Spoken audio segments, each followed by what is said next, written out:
बच्चों में dielectric slab with dielectric capacitance of a capacitor with dielectric slab. एक capacitor है, उसका कैपेसिटेंस निकालना है जब उसमें डाइलेक्ट्रिक स्लैब डाल दिया जाता है। तो देखिए एक कैपेसिटर है, पैरेलल प्लेट कैपेसिटर है ना, और इसका टर्मिनल्स क्या है, प्लस है और ये माइनस पी।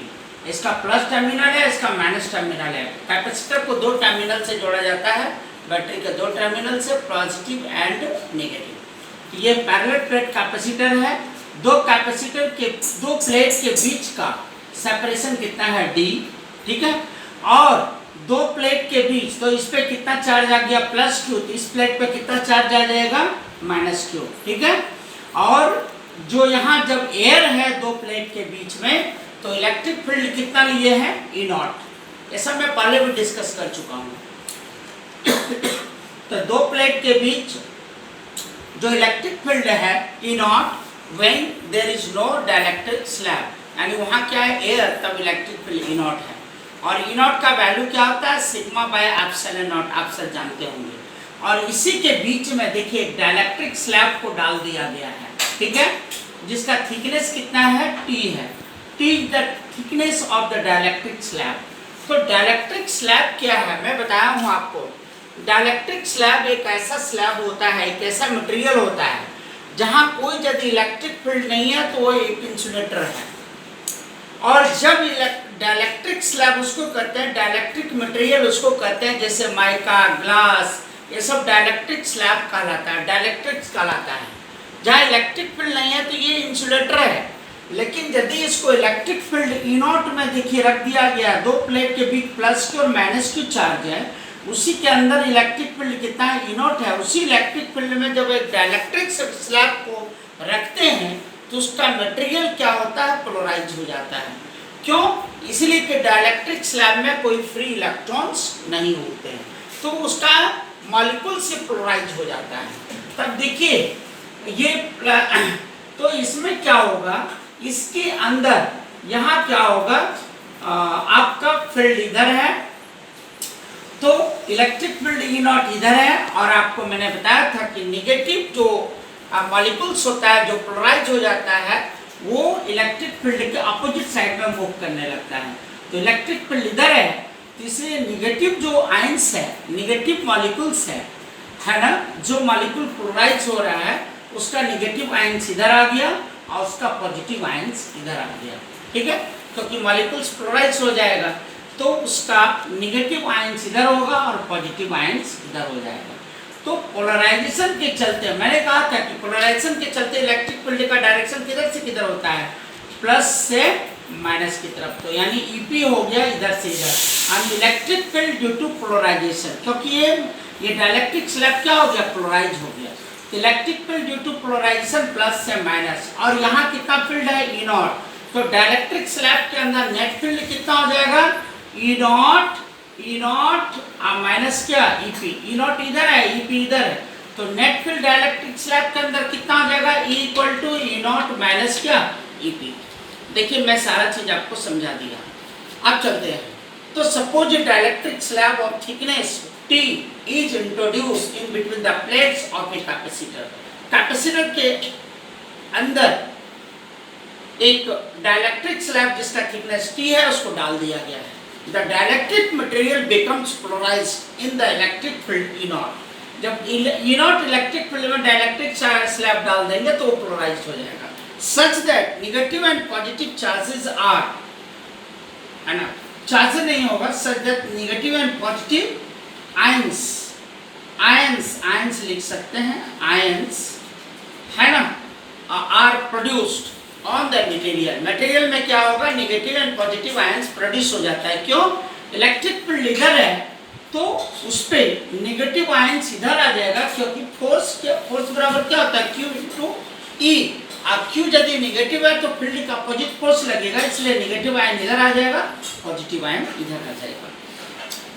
तो are produce on the material. EP क्या है, electric field due to the polarisation of the material. मैंने आपको बताया ई नॉट तो है, दो प्लेट के बीच का इलेक्ट्रिक फील्ड है ई नॉट। जब ये मटेरियल पोलराइज हो जाता है तब उसके चलते कि ईपी इसके अंदर इलेक्ट्रिक फील्ड डेवलप होता है प्लस से किधर माइनस की तरफ, यानी polarisation, electric field due to polarisation.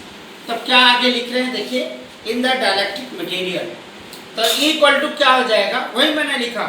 So net electric field in the dielectric material equal to क्या हो जाएगा, ई नॉट माइनस ईपी। क्यों, ई नॉट तो ये कैपेसिटर का इलेक्ट्रिक फील्ड होगा, दो प्लेट के बीच का इलेक्ट्रिक फील्ड जो है, और मटेरियल के पोलराइजेशन के चलते ईपी इधर होगा, तो नेट फील्ड हो जाएगा ई नॉट माइनस ईपी। और एक चीज मैं बता दूं, इसका वैल्यू होता है ई नॉट बाई के। के क्या है आप जानते हैं, के आपका है, के क्या है, डाइलेक्ट्रिक कांस्टेंट। मैं सारा चीज लिख दिया हूं, मैं आगे आपको बता दूंगा। ई नॉट माइनस ईपी यानी ई नॉट बाई के क्यों होगा, इसकी डिस्कस हम लोग बाद में भी कर लेंगे। तो के हो गया डाइलेक्ट्रिक, तो नेट फील्ड इसके अंदर हो गया E naught by K, E naught minus E P E naught by K. तो क्या होगा, द टोटल इलेक्ट्रिक पोटेंशियल। अब इसके अंदर टोटल इलेक्ट्रिक पोटेंशियल क्या हो जाएगा, तो देखो यहाँ दो फील्ड आ गया, एक ई नॉट, ई नॉट कहाँ है, जहाँ एयर है, एयर मीडियम यहाँ से यहाँ तक है ना, यहाँ भी एयर है, यहाँ एयर है, वहाँ फील्ड क्या है, ई नॉट है। और जहाँ मटेरियल है वहाँ कितना फील्ड है, ई का वैल्यू कितना है, ई नॉट बाई क्या, के। तो टोटल पोटेंशियल, तो एक एयर मीडियम के चलते पोटेंशियल, तो पोटेंशियल का मैंने फॉर्मूला बताया था, V equal to E into D. D क्या है, दो प्लेट के बीच का सेपरेशन। तो एक पोटेंशियल तो इसके चलते हो गया, इलेक्ट्रिक फील्ड ई नॉट के चलते।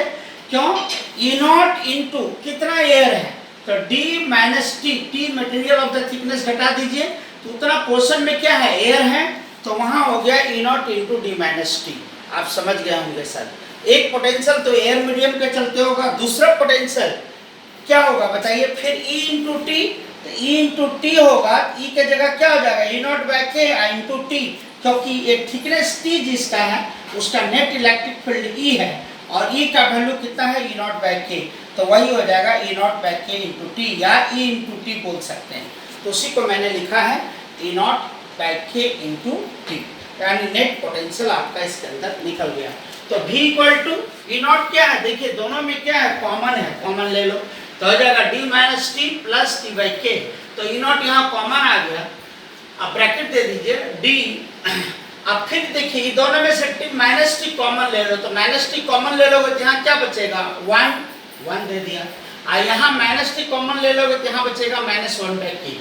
आप इसको ब्रैकेट तोड़िएगा तो देखिए यही चीज आ जाएगा, minus T plus T by K, यही आ आणि E naught into D minus T और one minus one by K, this is the value. और V इक्वल टू मैंने बताया था आपको, दो प्लेट है और दो प्लेट के बीच यदि प्लस क्यू और माइनस क्यू चार्ज हो तो उसका सरफेस चार्ज डेंसिटी कितना हो जाएगा, बोलो जल्दी। तो प्लेट का एरिया कितना ले सकते हैं, A, तो Q by A, Q by A हो जाएगा प्लस सिग्मा, और यहाँ हो जाएगा minus Q by A minus sigma. तो प्लस सिग्मा और माइनस सिग्मा यदि दो प्लेट के बीच हो तो फील्ड कितना होता है, सिग्मा बाय एप्सिलॉन नॉट। मैंने बताया था दो पैरेलल प्लेट यदि एक पर प्लस सिग्मा चार्ज हो दूसरे पर माइनस सिग्मा चार्ज हो तो फील्ड होता है सिग्मा बाई क्या, एप्सिलॉन नॉट। मैंने बताया था दो पैरेलल प्लेट के बीच यदि एक प्लेट पे प्लस सिग्मा चार्ज है दूसरे प्लेट पे माइनस सिग्मा चार्ज है तो उसके अंदर फील्ड कितना होता है, सिग्मा बाई एप्सिलॉन नॉट। वही मैं ले रहा हूँ, यानी सिग्मा बाई क्या, epsilon not D minus T one minus one by के। और सिग्मा मतलब क्या होता है, चार्ज बाय एरिया। एरिया क्या है, ए है प्लेट का एरिया, ठीक है।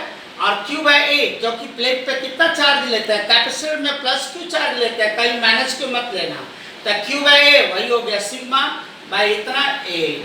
तो कैपेसिटेंस ऑफ द कैपेसिटर भी डाइलेक्ट्रिक स्लैब उसको सीधा से लेते हैं, C बराबर क्या होता है, Q बाय B। Q रख दो क्योंकि कैपेसिटर पे चार्ज Q है, अब V के जगह जो वैल्यू तुमने ये रखा है वो यहाँ रख दीजिए, ये सब Q कैंसिल हो जाएगा, सीधा सा आ जाएगा epsilon naught A by D minus T one minus one by K. लेकिन जब वहां कोई डाइलेक्ट्रिक नहीं डालते हैं तो दो पैरेलल प्लेट का कैपेसिटर का क्या होता है formula, C naught equal to epsilon naught A by क्या D, यही होगा, as C naught equal to epsilon naught A by D। तो बताइए यहाँ जब एयर है कोई डाइलेक्ट्रिक स्लैब नहीं डालना है तो उसका कैपेसिटेंस जितना है, जब डाइलेक्ट्रिक स्लैब डाल दीजिए T थिकनेस वाला तो उसका कैपेसिटेंस इतना हो गया। तो बताइए कैपेसिटेंस बढ़ा कि घटा, देखिए घट गया, कैसे, एप्सिलॉन नॉट यहाँ भी है यहाँ भी है, ठीक है, लेकिन D माइनस इतना है और यहाँ D है तो इसका डिनोमिनेटर बड़ा है इसका डिनोमिनेटर छोटा है, तो ये C डैश बड़ा हो जाएगा, यानी therefore C dash is greater than क्या C not. When a dielectric slab is introduced, then capacitance increases. तो कैपेसिटेंस को बढ़ाने के लिए ही डाइलेक्ट्रिक स्लैब को डाला जाता है। आप देखिए एक नोट में डाल के मैं लिख रहा हूँ, when dielectric slab is completely filled in between the plates of the capacitor, पूरा देखिए फिल्ड कर दिया गया है, देखिए पूरा फिल्ड कर दिया है डाइलेक्ट्रिक स्लैब को। यहाँ T थिकनेस वाला डाले थे, पूरा फिल्ड कर दीजिए। अब पूरा यदि फिल्ड कर दीजिएगा तो डाइलेक्ट्रिक स्लैब का थिकनेस कितना होना चाहिए, D के बराबर, क्योंकि दो प्लेट के बीच का सेपरेशन कितना है, D है।